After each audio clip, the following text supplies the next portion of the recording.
Hi guys, welcome back to my channel. If you are a returning subscriber, you are welcome, and if it's the first time viewing my channel, this is Love Gist with Estelle. Do not forget to subscribe to my channel, click on that notification bell, and drop your amazing comments.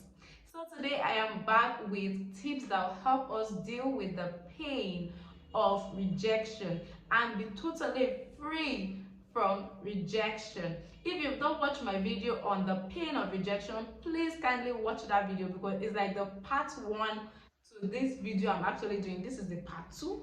That video is the part 1, so please look for that video. It is titled The Pain of Rejection, and then you can understand this video properly. So I'll just rush through the symptoms of or the signs that you are dealing with rejection. I talked about jealousy, rebellion, anger. I talked about okay, I didn't mention oversensitive, like you tend to be overly sensitive. You know, sometimes you tend to overdo things instead of you to, like, okay, some will call, some will go back to their shell, while some will tend to overdo things. You want to have friends, you want to overdo this, everything you just want to do, you want to be perfectionist. All these and many more are signs that you are dealing with rejection. So I wrote a total of 6 tips that will help you deal with rejection so that you can be free. Just like me, I am free from the pain of rejection, so you too can be free from the pain of rejection. Now let's go into number 1. Number 1 tip is do not reject yourself. Yes, a lot of people do this unconsciously. Just because you've been rejected in the past, just because you've been told no several times, just because you've been turned down several times, does not mean you should reject yourself. How do you reject yourself? You reject yourself by continuing to live in negativity, in fear, in distrust. You don't put yourself out there. You also reject yourself. Some people can't deal with themselves when they are alone. I heard a particular girl online, she was saying something. She said when she's not drunk, or when she's not drunk per se, when she's not high, she hates who she is. She hates herself. When she's high, she's okay, she's bubbly, she's fun to be with, but she can't stand herself when she is not high. You get? So some people reject themselves just because they've been rejected. They stop living, they continue to live in rejection. By so doing, reject themselves. So number 2, use of affirmation. Yes, you have. Since you've been rejected, just like my story I shared, that I didn't feel beautiful, I had to look for words that will help me. It's not really easy. You can start and stop. Sometimes you can start and then you don't really believe it, but as time goes on, if you remain consistent with some words of affirmation, if you need words of affirmation, please, you can browse. There are many words of affirmation. It depends on what you're dealing with. I dealt with inferiority complex, I dealt with not good enough, not being beautiful enough. So I look for words of affirmation along that topic, and then I used it always. So keep using those words of affirmation. Then go back to the roots. This is the one I really want to explain. Go back to the root cause of the rejection. In my other video, I shared the story of how I was being rejected. It was not as if I remember that story every day of my life. I didn't remember that story. I didn't remember that incident of my life until I started dealing with some things. I started healing from some things, and I remembered, through the help of God. I said, God, help me to remember some things wherever I've been rejected, or wherever this feeling of not good enough, not beautiful enough is coming from. Please help me. And that was after some days I was able to remember clearly this story.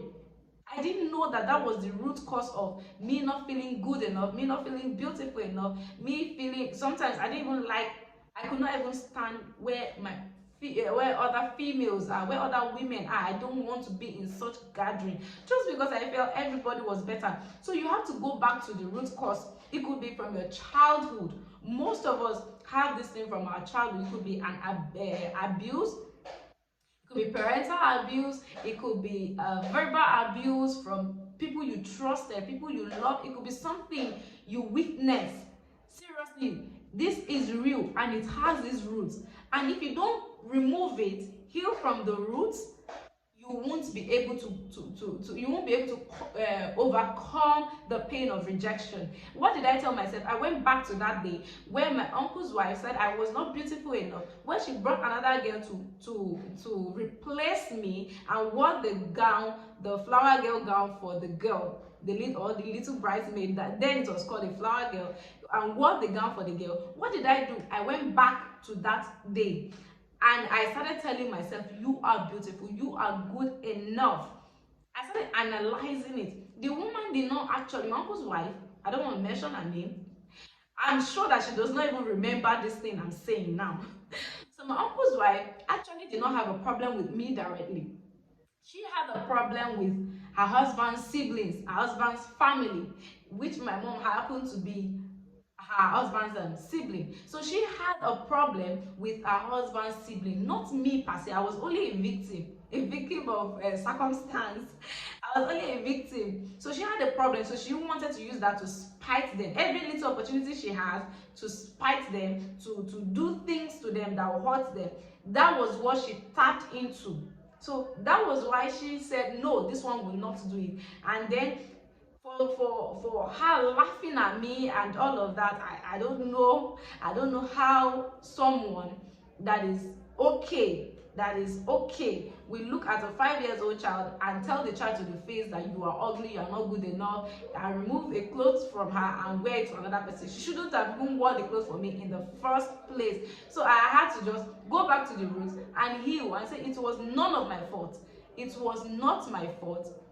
Everything that happened that day, it was not my fault. I was only a victim. I had to analyze the situation and God helped me. I'm really trying to rush this video. And love yourself. Love yourself. Pour all the love you need on yourself. If you are dealing with the pain of rejection, some people can't even stand themselves, just like I said in my other video. Just like I said with number 1 point, you have to love yourself. Love yourself. Put enough love. Make sure you're in love. Make sure you love you. Make sure you know that you deserve things. Spend on you if you have the money. Spend on you. Take yourself out. Spend some quality time with yourself. Know what you want. Please love yourself. If you don't love yourself, you cannot love others properly, and people cannot love you properly the way you want them to love you. If you don't love yourself, how can people love you when you yourself that have yourself, you by yourself for yourself, you don't even love yourself? So how can other people love you? And that leads me to my next point, which is number 6. Learn not to project other people's problem on yourself. I'll go back to that day with my uncle's wife's behavior. That day, that was her own problem. She had the problem, not me. So whatever she did that day, I should not take that blame and put it on myself. Sometimes people cheat on you, and then you sit down and you say you deserve it. You don't deserve it. Sometimes you have to go back and analyze those people's lives. Those people that have wronged you, are they okay? Just like they say, hurting people hurt people. People that are hurting, they hurt people. So sometimes do not project other. Yes, there's room for change, there's room for growth, but do not project other people's problem on yourself. Just like I said, it takes someone that is sick to look at a 5-year-old child and laugh. She and her friend to look at a 5-year-old child and laugh at the child and say you are ugly, you are beautiful. That person has problem, not the child. The child does not have a problem, because I can't imagine myself looking at a child and calling the child ugly. No child is ugly, and I wasn't ugly, so I don't know what she's talking about. So do not, whatever their behavior is, they should deal with their behavior. Do not project because they turned you down, because they rejected you, because that relationship didn't work, because you had a bad breakup, or because you are going through a bad divorce, or whatever situation you are going through, you've been rejected, you've been called names. Please, some of those people that are doing all of this to you, they have problems. Some of them have problems they are dealing with. If you can't see clearly, that you are seeing from the lens of rejection, everything you see will be blurry. Everything you see will be blurry. you won't be able to see properly, you won't be able to see where to adjust, you won't be able to see where to work on. Yes, there's room for improvement, but don't project that problem on yourself. Don't say, yes, they did that to me because I deserve it. Yes, they can't see my work because I deserve it. Yeah, it is their problem, not your own problem. So detach people's problem from your own problem so that you will know what you are actually dealing with. And that leads me to the last one. The last one is keep growing, keep growing, keep growing. Go through this whatever people have done that hurt you. You could write lists. If you want to write list and then heal from there. You are not writing the list so that you can now hold them and say, I will not forgive you. No, so that you can actually heal from them. I bet you, with the help of God and with prayers, if you do all of these things that I have said, you will see changes in your character. It doesn't come overnight. It's something that you have to, you have to, keep working on yourself to get to that point. And like I said in my story, I'm no longer angry with the woman. I have healed completely. I don't owe anybody. I'm only sharing the stories with you so that I'm only sharing my stories with you so that you can learn. So do not forget to subscribe to my channel and click on that notification bell so that you will be informed anytime I drop another content. Thank you very much. Subscribe to my channel.